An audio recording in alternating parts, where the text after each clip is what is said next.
Talk Radio. Hello, everyone, and welcome to Gypsy Poet Radio here on blogtalkradio.com/Gypsy Poet. I am the Gypsy Poet, and, of course, with me is the marvelous and sparkling girl. How are you doing today? Good. I'm doing fine. I'm nervous. You used to work with Bill Graham, didn't you? I did.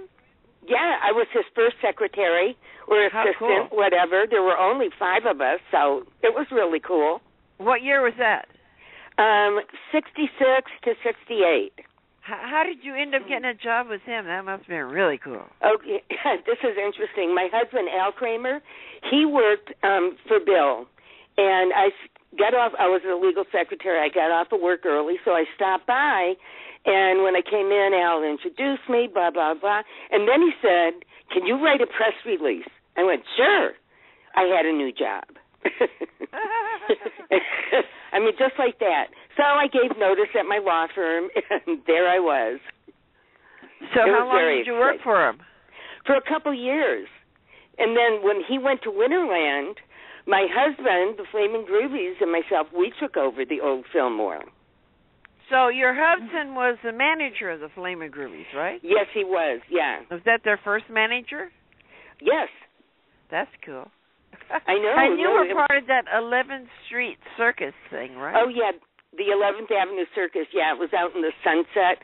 And that house it's very interesting. Timmy Lynch, the rhythm guitar player for the Flaming Groovies, was living with my sister-in-law at that house. And George Alexander, the bass player, he was living with his girlfriend and child there. And so every night, Roy Loney, everybody would come over. And, by the way, Barry Melton and his girlfriend lived at that house also. Of the Fish. Yeah, that Barry Melton. Country Joe and the Fish. Yeah. That's cool. No, I know. It was very cool. And so it was a gathering. So you know Mike place. Wilhelm, too? Yes, I do, but not very well. Oddly enough, because when Alfred left in 70, I pretty much dropped out of the scene primarily. I had a daughter to raise. I went back to being a law clerk. And, that's when Michael came in.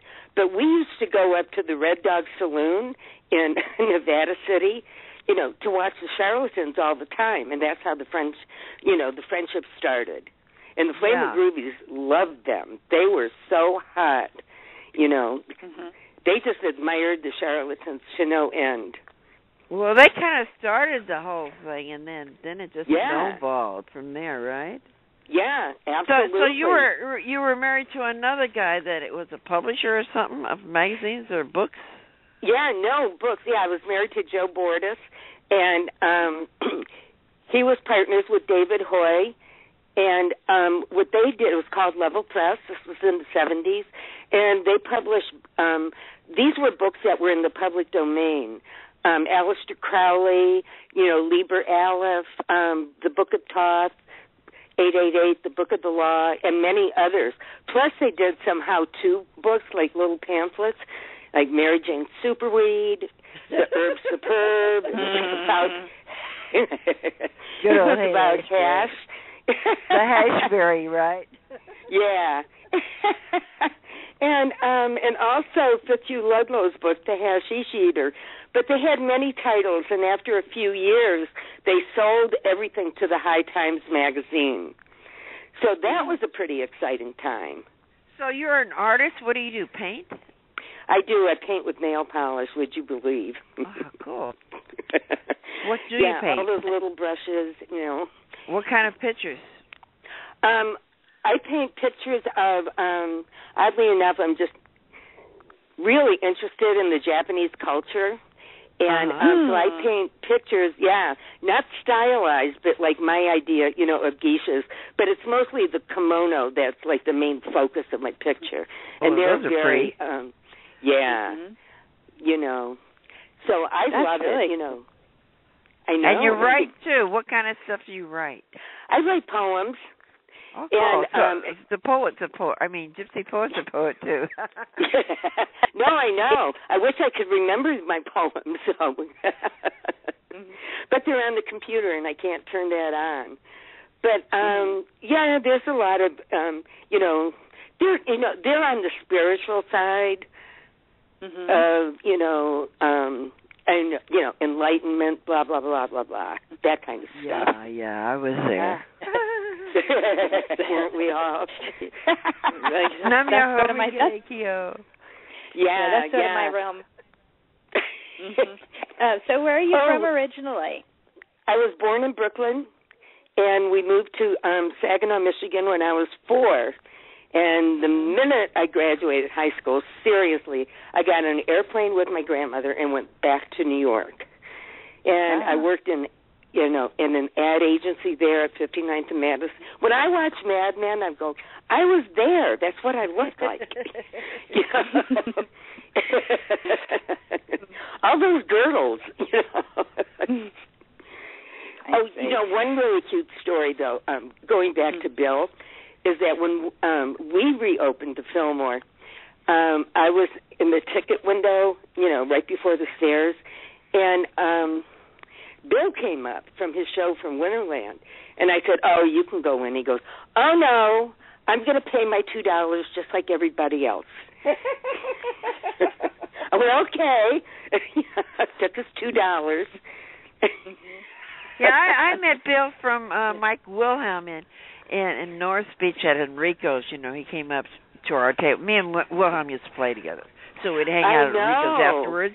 And Bill Graham came up and said, "Oh, hi, Bill." And he starts talking to me like he knows me. And he keeps insisting me that I'm this friend of his old lady from way back. And I said, "That's not me." Because if I'd met Bill Graham, I would have known it. Oh, you would have remembered. I would have remembered that. And every time I saw him after that, he keeps going on like we're old friends, that I'm this guy's old lady. And after a while, I quit trying to explain that's not me to each other, so then we did know each other. So then we actually were friends. And this one time, Chrissy Hine, I knew her in London before she got famous. Oh, God, and then I really? seen it in the paper that she was playing at the old Warfield, but it was sold out. So I went there with my poster of, the tattoo on my butt, because she had one of those. I figured, well, she'd recognize that. So I brought the poster, and I went to the back door, and I was trying to tell the guy at the door to give this to Chrissy Hine, because she would recognize it. And Bill comes by, and he says, "Who are you with, George?" I said, "Oh, just me." He says, "Well, go on in." So they let me in backstage, and I went up and got to see Chrissy Hine and talked to her and stuff. And another time, Bill Graham was producing the Rolling Stones at one of those big Township Park or something like that. It was one of those big places. And I ran into him afterwards in the field, and he's going on and on and on about how happy he is that he's promoting the Rolling Stones and da-da-da, and telling me all the details of the backdrops and shit like that. So he was real happy about that. I like Bill. I've always liked Bill. Some people don't, but, I like Bill. Oh, no, I loved him. I really did. He has just been such a good friend, really supportive. Like, when my second husband, Joe, got sick, he had a stroke in 86, and his insurance ran out, 3 years later, and I was just overwhelmed, with bills. And so I went to him, to ask him for a loan, and, he said, "Well, how about $15,000? I went, "Wow. Oh, my God, I don't know how I'm going to pay that back." He said, "You didn't hear me use the word loan, did you?" And I went, "No, he never said that. It was a gift." And then he gave us at Wolfgang's a great big benefit, to raise more funds for my husband. He was just the nicest man to me. I have nothing ever to complain about him. Me neither. I liked him. Yeah. He was a good man. He gave to charities. He did more benefits, a lot of things that people didn't know about. He was, a very generous man. If you crossed him, oy vey. Good. Yeah. Well, the people that don't like him are the people he didn't book when they wanted to be booked. You know, they say, exactly. He says, fuck you, I've already got something else going. Yeah, no, I know. I think Mike Wilhelm held that problem with him. Yeah, Mike Wilhelm is in that movie fighting with him, cussing him out and cussing each other out. I saw that. I did. Because Michael wanted his band to be booked there and for the last day of the Fillmore. And Bill Graham says, well, it's already booked. I can't change it. It's already done. And Wilhelm got really pissed. Well, we were the ones that started the whole fucking thing, you jerk. Yeah, no, I remember now. I saw that. That was interesting. Well, that was the most memorable thing of the whole movie. Yeah, no, it was. It was. You know, I'm sure that's why I remember it. You know, it goes up on YouTube every once in a while, but then they always pull it back down. But somebody put it back up for a while. That's where I saw it, was YouTube. And then, I didn't see Michael for years and years and years and years. And last year, or maybe it was the year before, there was a benefit at this yacht club in Sausalito for a friend of mine, Geraldine Brandalise, for her, she had a liver transplant, and this was for a special needs trust. And Michael was playing. And so when he, at break, I introduced myself, or reintroduced myself, and he went, oh, that's who you are, blah, blah, blah. And so we became Facebook friends. So that's where we are now. Oh, I see Michael a year or two ago at that same place in Sausalito. He plays there a lot. Yeah, he does. He does. So he's been on this radio show. He was on my old TV show. I got more footage of Michael than I've got of anybody else. He played a tattoo ball with me at Bimbo's back in the day. Did you know Chet Helms? I did. In fact, I was there in the office for that famous conversation about when Chet called him and he said, you can't get an exclusive on anybody. How can you do that?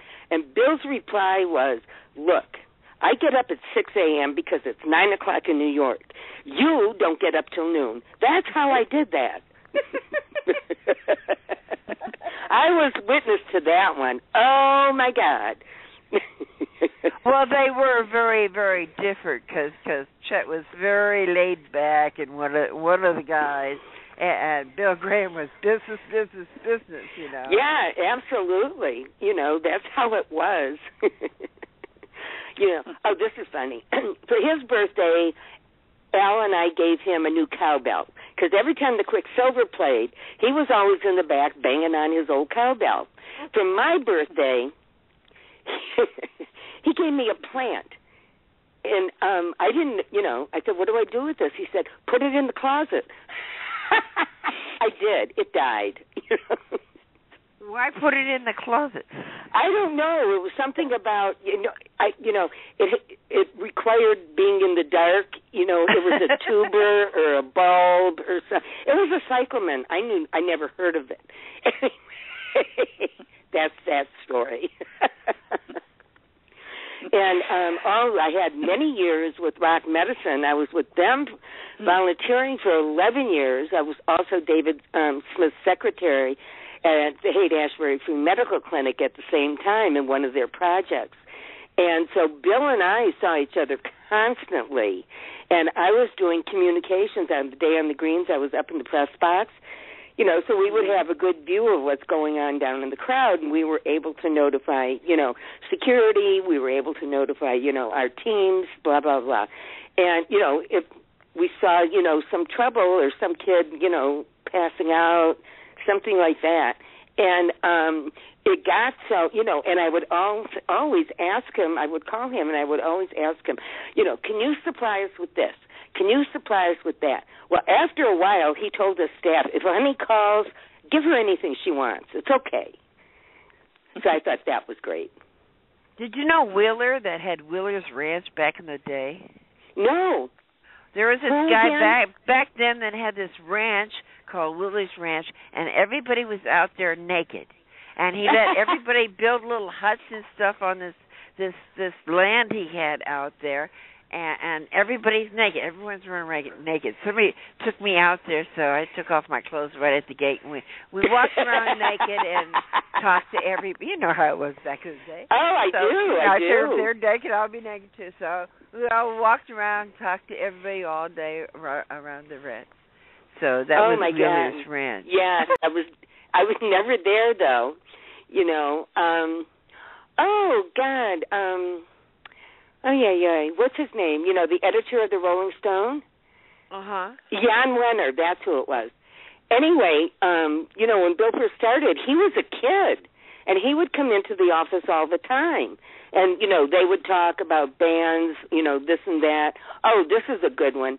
Anyway, he showed me a picture, and I said, so what do you think? This band is called the Sparrows. And I went, what? And he said, you know, I said, well, the guy's cute. Why don't you Yeah. Well, you know, when the Yardbirds came to America and they played for Bill at the old Fillmore when I was still there, and God, they were just really young kids. And so Bill asked Alfred and I, he said, hey, can you take those guys on a tour of the Haight? And we went, okay. So we did, and we talked. And Jimmy Page, you know, the only thing they'd ever done was smoke hash. And he still lived with his grandmother in Surrey. You know? So that's a whole different picture. Did you meet the Beatles or the Stones? No, I didn't. Too bad. I know. Always wanted to. How about Zappa? Oh, Frank Zappa was great. I met him once. Oh, that's who else played. When we took over the Fillmore, the Dead played, the Airplane played. Oh, Iggy and the Stooges, Alice Cooper, MC5, you know, beside the Flamin' Groovies all the time, and Mothers of Invention, and God, there were so many more. I played there on New Year's Eve of '69 going into the 70s. Oh, did you? Yeah. Boots was playing there. Boots was a friend of my guitar player, so we came to see him. Oh, and he says, you got your guitars here? Because we don't want to go on yet. We said, yeah. So we ran down the street to our car and got the guitars out, brought them back, and went up on stage on New Year's Eve, '69, going into 90. Oh, my God. Well, I was there. So you were probably there, yeah. Oh, yeah. No, I was there, yeah. I probably had, because that's when, 69 was when I had my daughter, and I was probably in the office with an infant. That's well, I thought that was kind of cool because it's the end of the decade of the 60s. No, it is. And it just kind of happened, you know. I know. It was such a great time. There were so many, many interesting things. There was another guy who took me to this place out on the peninsula, and this guy had built a tree house 30 feet up in a tree, and it was a five-room house without one nail in the tree. So it kind of was wrapped around the tree.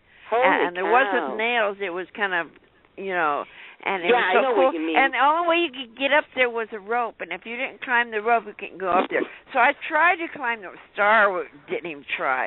I tried to climb the rope, but I couldn't make it very far. So he pulled me up because I tried. So I got to see the inside of it, but Star didn't because she didn't try. So he said, fuck you. Oh, my God. Let's I want to ask some questions about the... I thought I'd ask a couple questions about the Fillmore that you've actually seen Grace Slick perform. Let's talk a little bit about the article that was posted a couple weeks ago. This article was very, very interesting. Well, I saw her first with the Great Society, you know, with her brother, and I can't remember who the other guy was, and because they played the old Fillmore. In fact, the interesting too, right? Yeah, the interesting thing was that Bill didn't want to hire the Great Society, but everybody talked him into it. And he's something like, we'll have him on a Tuesday night, you know. Well, that didn't happen. You know, they played the weekend. Yeah, that was the weekend that it was Signe Anderson's last show, and that's when Grace took over her part. And so I think that was on the third night because it was originally a two-night show, and they added a third one at Winterland.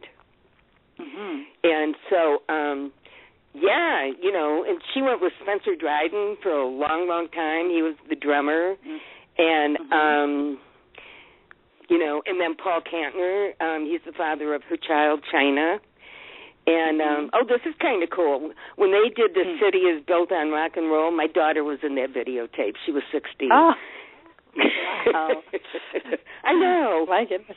Yeah, that's awesome. So also I wanted to ask a few more about, people from this. You have one about Big Mama Thornton. This is a really interesting character. Yes. Oh, yeah, my piano. To me, my piano was the star. But I had seen her in Detroit many, many years before, and I was always, a big aficionado of the blues. I loved it, like when James Cotton played, Lightning Hopkins, all those people. And you ain't nothing but a hound dog, right? Right. And she did Heartbreak Hotel. And, oh, my God, it just brought the house down. Yeah, and Mark Naftalin, who was with Paul Butterfield, because they were also on that bill, he played for her when she sang that. Oh, my goodness. I know. It was really something, yeah. And Bill had seen her in New York many times, when he lived in Brooklyn. Music was always a huge, huge part of his life, big time. And so, so it was really cool because there was such a difference. It was never all rock and roll. There was Latin, there was this, there was that. Lenny Bruce. No, but his wife's name was Honey, and that was her real name. So was mine. Mine's real. Yeah, so that's my connection there. I read. Yeah, I had seen him though. Oh God, where was it? Down in the Tenderloin somewhere. It was a famous guy. Well, he used to play at the Basin Street West on Broadway. Yeah. Oh, Bill and I went there. We would skip out in the middle of a show, and we would go to Basin Street. Yeah. Because there was always somebody there that he liked. What about Greenwich Village? Who did you run into in Greenwich Village when you were there? Did you know any of the beatniks? Yeah, well, I used to go see Allen Ginsberg all the time, and I never knew that Wavy Gravy was Hugh Romney, because I remember him as Hugh Romney reading his poetry in the Village. Yeah, he was a poet first, right? Yeah, he was part of that. He was a friend of Dylan's. He's in Dylan's book. Dylan talks a lot about him. Yeah, no, he was. Oh, Did you meet Dylan? Did you meet Dylan? Oh, God, I would have died. No. Yeah.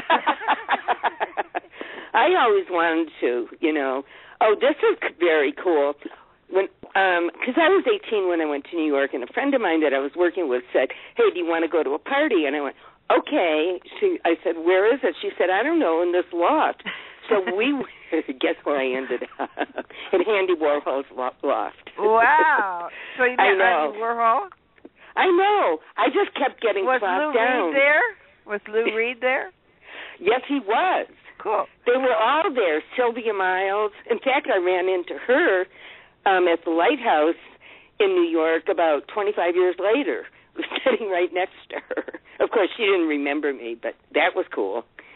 And, my life has been so interesting because without trying, I would end up in these really cool places. And that's really the way it is. Cool if you go with the flow, you just kind of end up there. If you don't go, I can't go there, I'm too scared. Then in New York, that Folk City that Dylan used to play at. Did you go there? Oh, yeah, no, I didn't. I used to hang out at this bar called Rienzi's that had sawdust on the floor. It was,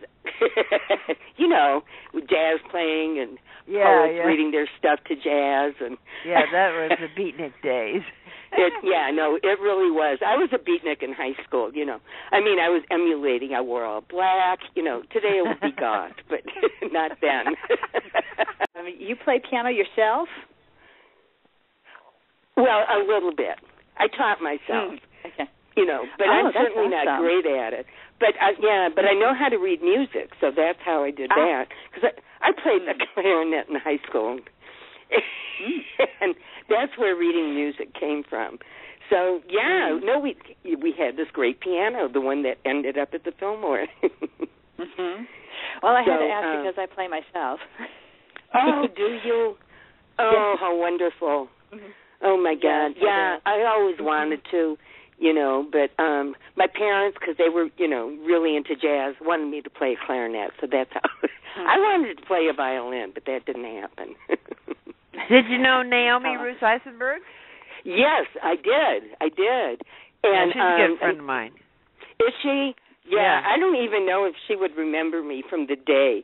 But, you know, since she's been on Facebook, though, you know, we've talked a little bit back and forth, and because we're friends on Facebook. Facebook it connected me with so many people over the last 40, 35 years that I hadn't seen. Yeah, me too. That's how I booked this show, because I haven't seen a lot of these people 40, 50 years. Yeah, no, I know. You know, when I went to see the Flaming Groovies with my daughter, because, of course, she was an infant then. She doesn't remember the guys. So I took her. It was at the chapel, and I think it was, like, right after they came back from Japan. And anyway, so I was sitting, you know, on the stage and stage right, because I have a hard time standing up for a long time. And Cyril was looking at me, and he went over to George, you know, who is that sitting on the stage? He went, that's Honey. And it was such a great reunion. In fact, yeah, I seen them play in Oakland about a month ago. They were I know great. you did. I was so jealous. I really wanted to go. They came to my town because I'm too lazy to go over across the bridge to San Francisco, so they came to Oakland. So it was only like 10 miles from me.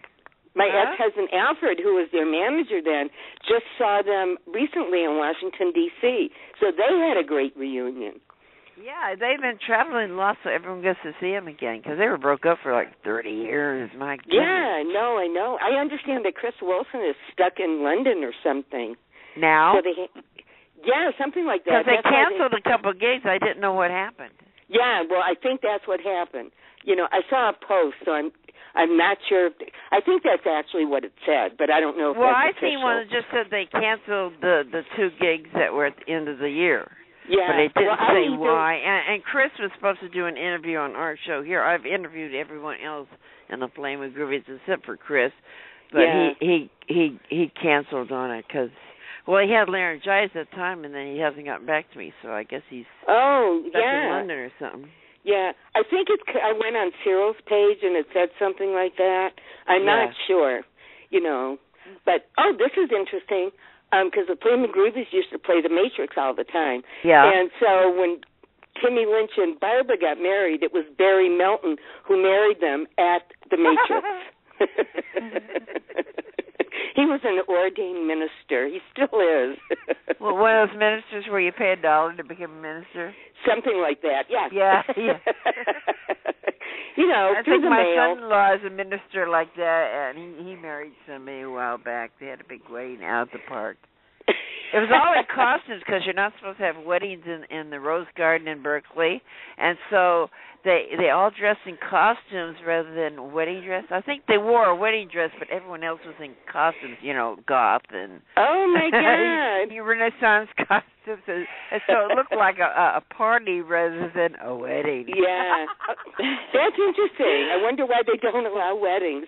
Weddings are so cool. Because there's too many of them. Oh. Yeah, in the Rose Garden, they want to leave that for the tourists. No, that's a good point. Okay, I just thought I'd let you ladies know that we are just about out of time. I'm having great talking to you, honey. Wow. Yes, we'll have to keep together on Facebook. Yes, no, we will. Yeah. And thank you for inviting me. This was so cool. Not a problem. I enjoyed the stories. They're funny. I had a great giggle this afternoon. And please, everyone out there listening, check out Honey Green on my Facebook page. I have an article posted. Have a look. See, please. It's an amazing article. And Girl George, you have been a blast as always. Honey Green, I am so happy that you called in on GPR. I hope that you enjoyed the afternoon as well as I have. And I hope. Yes, absolutely. And everyone out there, check out Honey Green on my page. Like I said, I'll be promoting a little bit later. And Girl George, thanks again so much. This is a Gypsy Poet on Gypsy Poet Radio with, of course, the fabulous Girl George, signing off saying adios for now. Ciao. Bye.